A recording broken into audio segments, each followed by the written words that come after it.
Good morning बच्चों। आज हम लोग हिंदी विषय में पाठ 19 हार की जीत इस पाठ को पढ़ेंगे। इस पाठ में हार कर कैसे जीत जाता है, कोई भी व्यक्ति हार कर कैसे जीतता है, उसके बारे में हम पढ़ेंगे और इस कहानी के द्वारा हम कुछ शिक्षा भी ग्रहण करेंगे। हार की जीत श्री सुदर्शन द्वारा रचित एक कहानी है जिसमें लेखक ने बाबा भारती के चरित्र का ऐसा आदर्श प्रस्तुत किया है जो श्रेष्ठ मानवीय गुणों से युक्त है। डाकू खड़क सिंह ने छल कपट को जानकर भी बाबा भारती का उस अपाहिज बने खड़क सिंह से यह कहना कि मेरी प्रार्थना केवल यह है कि इस घटना को किसी के सामने प्रकट ना करना। लोगों को यदि इस घटना का पता लग गया तो वे किसी गरीब पर विश्वास न करेंगे। उसके यानी कि खड़क सिंह के हृदय को झकझोर देता है। जो कुछ भी वह बोलता है उससे वह खड़क सिंह के हृदय को झकझोर देता है। बाबा भारती के इस पवित्र और उच्च विचार को सुनकर उसका हृदय परिवर्तित हो जाता है। यही इस कहानी का उद्देश्य है। सुदर्शन जी की यह कहानी मील का पत्थर बनी हुई है। तो यह जो कहानी हम आज पढ़ने वाले हैं ये सुदर्शन जी के द्वारा रचित है, जिसमें बाबा भारती जो कि एक साधु हैं और खड़क सिंह जो कि एक डाकू है। बाबा भारती के द्वारा कहे वाक्य से डाकू खड़क सिंह का हृदय किस प्रकार से परिवर्तित होता है इस पाठ के द्वारा हम पढ़ेंगे। तो पाठ यहाँ से शुरू करते हैं। माँ को अपने बेटे और किसान को अपने लहलहाते खेत देखकर जो आनंद आता है वही आनंद बाबा भारती को अपना घोड़ा देखकर आता था। किसान जिस प्रकार से अपने लहराते हुए खेत को देखता है और उसे देखकर उसको बहुत आनंद अनुभव होता है, वैसे ही माँ भी अपने बच्चों को देखती है तो उसे भी बहुत आनंद होता है।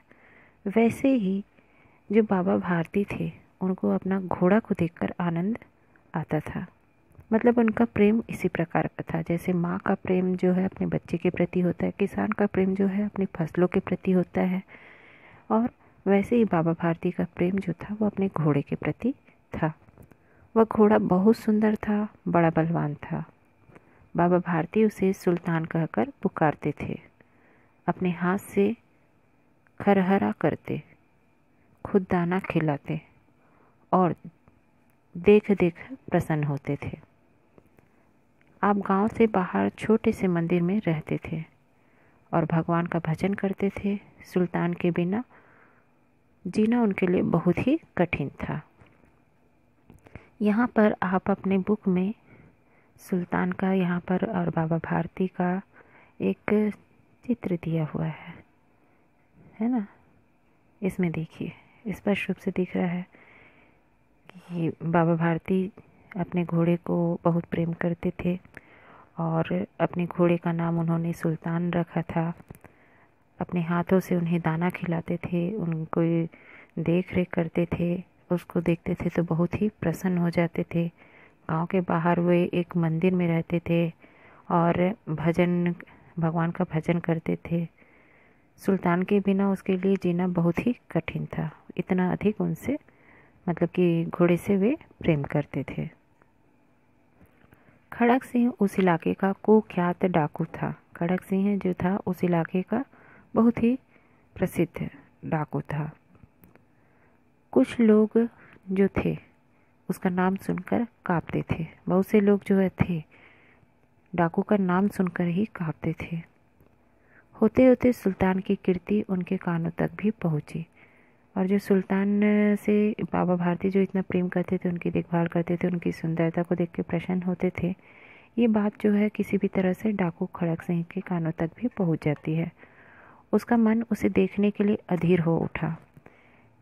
वह एक दिन दोपहर के समय बाबा भारती के पास जा पहुंचा और नमस्कार करके बैठ गया। अब उसकी कीर्ति के बारे में जब मालूम चलता है खड़क सिंह को तो दोपहर के समय वह बाबा भारती के पास में पहुंच जाता है और उनको नमस्कार करता है और बैठ जाता है। फिर उसके बाद क्या हुआ, अब बाबा भारती जो हैं कहते हैं, कहो इधर कैसे आ गया, सुल्तान की चाह खींच लाए। जब बाबा भारती के द्वारा पूछा जाता है तो यहाँ पर दोनों के बीच में बातचीत हो रही है, ध्यान से सुनिएगा। कहो इधर कैसे आ गए, ये कौन कह रहा है, बाबा भारती। सुल्तान की चाह खींच लाई, ये कौन कह रहा है, खड़क सिंह। विचित्र जानवर है, देखोगे तो प्रसन्न हो जाओगे। फिर उसके बाद में बाबा भारती के द्वारा कहा जाता है, मैंने भी बड़ी प्रशंसा सुनी है। सुल्तान खड़क सिंह कहता है, उसकी चाल तुम्हारा मन मोह लेगी, बाबा भारती कहते हैं। फिर सुल्तान खड़क सिंह कहता है, कहते हैं देखने में तो बड़ा सुंदर है। फिर उसके बाद बाबा भारती कहते हैं, क्या कहना, जो उसे एक बार देख लेता है उसके हृदय पर उसकी छवि अंकित हो जाती है। अब फिर यहाँ पर बाबा भारती के द्वारा कहा जाता है, फिर उसके बाद में डाकू खड़क सिंह कहते हैं, इच्छा तो बहुत दिनों से थी लेकिन आज आ सका। अब उसको देखने, उसकी कृति के बारे में जो सुना रहता है उसको सुन करके वह उसे देखने के लिए लालायित रहता है, तो वह एक रोज उसे देखने पहुंच जाता है। बाबा भारती और खड़क सिंह अस्तबल में पहुँचे। अब वो देखना चाहता था तो बाबा भारती जो है खड़क सिंह को लेकर के अस्तबल किसे कहते हैं, जहाँ पर घोड़ों को रखा जाता है, वहाँ पहुँचते हैं। बाबा ने घोड़ा दिखाया घमंड से और खड़क सिंह ने घोड़ा देखा आश्चर्य से। बाबा ने घोड़ा दिखाया घमंड से और खड़क सिंह ने घोड़ा देखा आश्चर्य से। वह कुछ देर तक चुपचाप खड़ा रहा, उसके हृदय में हलचल होने लगी। बालकों की सी अधीरता से बोला, बाबा इसकी चाल ना देखी तो क्या देखा। फिर उसके बाद में अब वो उसकी सुंदरता को देख करके तो बहुत ललायित हो जाता है। तब वो क्या कहता है कि मतलब इसको मैं चलती हुई देखना चाहता हूँ। और उसकी चाल को देखने के लिए वह कहता भी है कि इसकी चाल अगर नहीं देखा तो मैं इसको क्या देखा हूँ, इसके बारे में क्या सुना हूँ। उसके बाद में बाबा जी भी मनुष्य ही थे, अपनी वस्तु की प्रशंसा दूसरे के मुख से सुनने के लिए उनका हृदय जो था अधीर हो गया। मतलब कि वो चाहते थे कि उनका जो घोड़ा सुल्तान था उसके बारे में वो प्रशंसा करे, उसको सुने, तो उनको अच्छा लग रहा था क्योंकि वो भी एक मनुष्य ही थे। घोड़े को खोलकर वे बाहर ले गए। घोड़ा वायु वेग से उड़ने लगा। अब घोड़ा जो है तेज गति से दौड़ने लगा, यानी कि जिस तरह से हवा जो है तेज गति से बहती है वैसे ही घोड़े की रफ्तार को भी थी, उसी गति में वो भी वहाँ से उड़ने लगा। उसकी चाल देखकर खड़क सिंह के हृदय पर सांप लौट गया। अब जब देखता है खड़क सिंह को तो उसको वह बहुत ज़्यादा उसको जलन होने लगती है। वह डाकू था और जो वस्तु उसे पसंद आ जाए उस पर वह अपना अधिकार समझता था। अब डाकू होने के कारण से कभी भी क्या होता है कि अक्सर आप लोग फिल्मों में जैसे देखते हो, टीवी में ऐसे देखते हो या सुने भी होगे, डाकू लोग क्या होते हैं, किसी भी चीज़ जो भी पसंद आती है उस पर अपना अधिकार जमाते हुए उसे लोगों से छीन लेते हैं, इसलिए लोग अक्सर उनसे डरते हैं। फिर क्या होता है, वह अपना अधिकार समझता है। जाते जाते उसने कहा, बाबा जी मैं यह घोड़ा आपके पास न रहने दूंगा। अब घोड़ा उसे इतना पसंद आता है कि बाबा भारती को वह जाते समय कह जाता है कि यह घोड़े को मैं आपके पास नहीं रहने दूंगा। उसके बाद में बाबा भारती जो हैं डर जाते हैं और डरने के बाद में उनको रात भर नींद नहीं आती है, वो सारी रात नहीं सो पाते हैं। सारी रात जो है अस्तबल में उनको रखवाली करनी पड़ती है। उसके बाद में जब रात भर वह अस्तबल में रखवाली करते रहते हैं, सारी रात जब अस्तबल में वो रखवाली करते हैं और रखवाली करते करते रात जो है ऐसी ही कटती जाती है। सारी रात अस्तबल में रखवाली के बाद रात ऐसी ही कट जाती है। प्रति क्षण खड़क सिंह का उनको भय लगा रहता था, परंतु कई मास बीत गए, वह ना आया। यहाँ तक कि बाबा भारती कुछ असावधान हो गए।